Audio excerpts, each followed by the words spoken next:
சூடான சாதத்தில் நம்ம வந்துட்டு இந்த மாதிரி ஒரு குழம்பு, சூப்பரான பாவக்காய் குழம்பு தாங்க. நல்லா டேஸ்ட்டாக இருக்கும். இது எப்படி செய்கிறதுன்னு பார்க்கலாம். பாருங்கள் இந்த மாதிரி சூப்பரான பாவக்காய் குழம்பு எப்படி செய்கிறதுன்னு பார்க்கலாம். வாங்க வீடியோக்குள்ளே போகலாம்.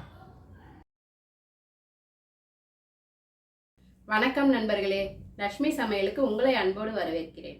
நம்ம வீடியோ இதுதான் ஃபஸ்ட் டைமாக பார்க்குறீங்கன்னா சப்ஸ்கிரைப் பண்ணிக்கோங்க, பெல் பட்டனை கிளிக் பண்ணிக்கோங்க. அப்போ தான் நான் போடுற வீடியோ உங்களுக்கு உடனுக்குடனே வரும். வாங்க வீடியோக்குள்ளே போகலாம். இன்றைக்கி நம்ம பாவக்காய் புளி குழம்பு தாங்க செய்ய போகிறோம். அது எப்படி செய்யறதுன்னு பார்க்கலாம் வாங்க. வீடியோவை கடைசி வரைக்கும் ஸ்கிப் பண்ணாமல் பாருங்கள். கீழே ஐ பட்டன் இருக்கும், அதை ப்ரெஸ் பண்ணிக்கோங்க. நம்ம பாவக்காய் செஞ்சு சாப்பிட்றது ரொம்ப நல்லதுங்க, உடம்புக்கும் நல்லது. வயிற்றில் இருக்கிற புண்ணும் ஆறும், வாயில் இருக்கிற புண்ணும் எல்லாமே ஆறிடுங்க. அதுவும் நம்ம சுகர் பேஷண்ட்டுங்கெல்லாம் சாப்பிட்டாங்கன்னா ரொம்ப நல்லது. வாரத்தில் 1-2 முறையாவது கண்டிப்பாக சாப்பிட்லாம். அப்போ அந்த அளவுக்கு நம்மளுக்கு பாவக்காயில் நன்மைகள் இருக்குது. கண்டிப்பாக நீங்கள் ட்ரை பண்ணி பாருங்கள். நான் புளி ஒரு லெமன் சைஸ் அளவுக்கு நான் ஊற போட்டுக்கிறேங்க. பாவக்காய் நான் ஒரு 2 பாவக்காய் பெருசு ரவுண்டாக கட் பண்ணி வச்சுருக்கேன். இதையும் அப்படியே எடுத்து நம்ம எண்ணெயில் பொரித்து எடுத்துக்கலாம். இப்போ நான் ஒரு பானலி வச்சுருக்கேங்க. ஸ்டவ் பற்ற வச்சுக்கலாம். இதில் நான் கொஞ்சமாக ஆயில் ஊற்றிக்கிறேங்க. இதை நம்ம எண்ணெயில் ஃப்ரை பண்ணுறதுக்காக கொஞ்சம் ஊற்றிருக்கேன். அப்படியே போடுறதை விட இந்த மாதிரி ஃப்ரை பண்ணி போட்டால் குழம்பு நம்மளுக்கு டேஸ்ட்டாக இருக்கும்.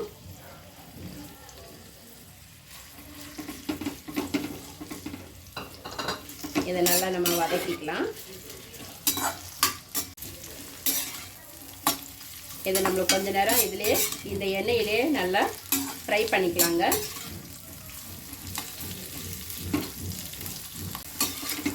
பாருங்கள், நம்மளுக்கு பாவக்காய் கொஞ்சம் வதங்கி இருக்குது. இன்னும் கொஞ்சம் கூட லைட்டாக ஃப்ரை ஆகட்டும்.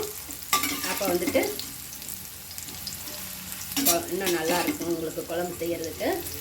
நம்ம இந்த மாதிரி எதுக்காக செய்கிறோன்னா நம்மளுக்கு கொஞ்சம் கசப்பு இருக்காதுங்க, அந்த அளவுக்கு கசக்காது. நிறைய பசங்கள்லாம் பார்த்தீங்கன்னா வீட்டில் பாவக்காய் குழம்பே சாப்பிட மாட்டாங்க. நீங்கள் இந்த மாதிரி செஞ்சு கொடுத்து பாருங்களேன், கசக்கவே கசக்காது. அப்போது அவங்க நல்லா சாப்பிடுவாங்க. அவ்வளோதாங்க. நம்மளுக்கு இதை அப்படியே நம்ம வேறு ஒரு இதில் மாற்றி வச்சுக்கலாம். பவுலில் மாற்றி வச்சுட்டு இதே பானலியில் நம்ம கடுகு உளுத்தம் பருப்பு தாளிச்சுக்கலாங்க. நான் அதே பானலியில் கொஞ்சம் கடுகு போட்டுக்கிறேங்க. அதிலே கருவேப்பிலை போட்டுக்கலாம். நான் வெங்காயம் உங்களுக்கு 2 வெங்காயம் பொடியாக கட் பண்ணி வச்சுருக்கேங்க, அதை போட்டுக்கிறேன். நீங்கள் சின்ன வெங்காயம் கிடைச்சா கூட நீங்கள் போட்டுக்கலாங்க.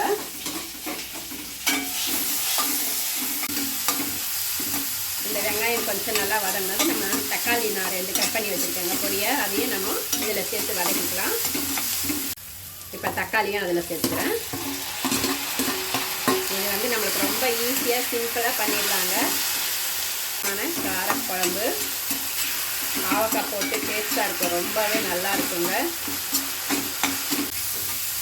நம்மளுக்கு வெங்காயம் தக்காளி இந்த அளவுக்கு நம்மளுக்கு வதக்கியாச்சுங்க. இப்போ இதுலேயே அந்த நம்ம ஃப்ரை பண்ணி வச்சுருந்தா அந்த பாவக்காவையும் போட்டு நல்லா கலக்கிக்கலாம்.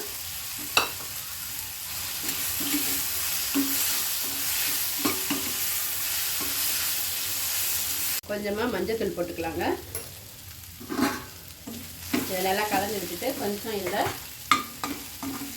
இந்த காய் வெங்காயம் தக்காளி இதெல்லாம் வேகிற அளவுக்கு கொஞ்சம் தண்ணி ஊற்றிக்கிறேன்.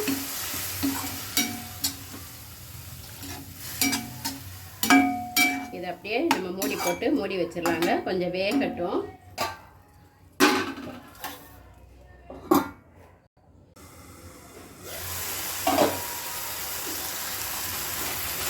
நம்மளுக்கு பாவக்காய் நல்லா வெந்து வந்திருக்குங்க. இங்கே பாருங்கள், நம்ம இந்த மாதிரி இந்த கரண்டியில் எப்படி நசுக்கி பார்த்தாவே தெரியும். இப்போ இதில் நம்ம கரைச்சி வச்சிருந்த புளியை ஊற்றிக்கலாம்.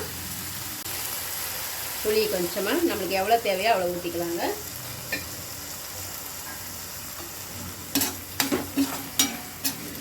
அதோட நம்ம தண்ணி ஊற்றிக்கலாம். கொஞ்சம் நம்ம குழம்புக்கு எவ்வளோ தண்ணியோ அந்த அளவுக்கு நம்ம தேவையான அளவு தண்ணி ஊற்றிக்கலாம். இப்போ இதில் கொஞ்சம் உப்பு மிளகாத்தூள்லாம் போட்டுக்கலாம். இதுக்கு தேவையான அளவு கல்லுப்பு போட்டுக்கிறேன். நான் இதில் ஒரு 4 ஸ்பூன் மிளகாத்தூள் போட்டுக்கிறேங்க. நான் சின்ன ஸ்பூன் தான், நம்ம காரத்துக்கு தகுந்த மாதிரி நம்ம போட்டுக்கலாம். கொஞ்சம் இதுலேயே நான் கொஞ்சம் பெருங்காயத்தூள் போட்டுக்கிறேங்க. போட்டுவிட்டு நல்லா எல்லாமே கலந்து விட்டுக்கலாம். இது நல்லா கலந்து கொதிக்கட்டுங்க. கொஞ்சம் இதுவும் நல்லா அந்த பச்சை வாசனைலாம் போகிற அளவுக்கு கொஞ்சம் லைட்டாக திக்காகணும், அந்தளவுக்கு கொதிக்கட்டும். இப்போ வந்து இதுக்கு நான் வந்து கொஞ்சம் வெல்லம் போட்டுக்கிறேங்க. வெல்லம் போட்டால் தான் நம்மளுக்கு பாவக்காய் குழம்பு நல்லா டேஸ்ட்டாக இருக்கும். இதுவும் நல்லா கலந்து விட்டுட்டு இன்னமும் நல்லா கொதிக்கட்டுங்க. இது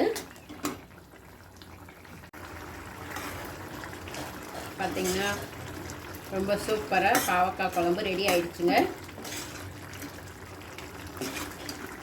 பாருங்கள், நீங்கள் இன்னும் கூட வேணும்னா திக்காக்கிக்கலாம். நான் இந்த அளவுக்கு எனக்கு போதும், நான் ஸ்டவ்வை ஆஃப் பண்ணிக்கலாம். இங்கே பாருங்கள், ரொம்ப சூப்பராக நம்ம சூடான சாதத்தில் போட்டு சாப்பிட்டிங்கன்னா ரொம்பவே டேஸ்ட்டாக இருக்குங்க. பாவக்காய் குழம்பு நல்லா வாசனையாகவும் இருக்குது. ஒரு மாதிரி ஒரு அந்த வாசனை என்ன சொல்லுவாங்க, கொஞ்சம் லைட்டாக சிறு கசப்பு தன்மையோட அந்த ஸ்மெல் வரும். அது பார்க்கும்போதே ரொம்ப இப்போயே சாப்பாடு சாப்பிடணும் போல் அந்தளவுக்கு டேஸ்ட்டாக இருக்கிற மாதிரி வருது வாசனை. அவ்வளோதாங்க, நம்மளுக்கு பாவக்காய் குழம்பு ரெடி ஆகிடுச்சு. ஸ்டவ் ஆஃப் பண்ணிக்கலாம். வேறு ஒரு பவுலில் நம்ம மாற்றிக்கலாம்.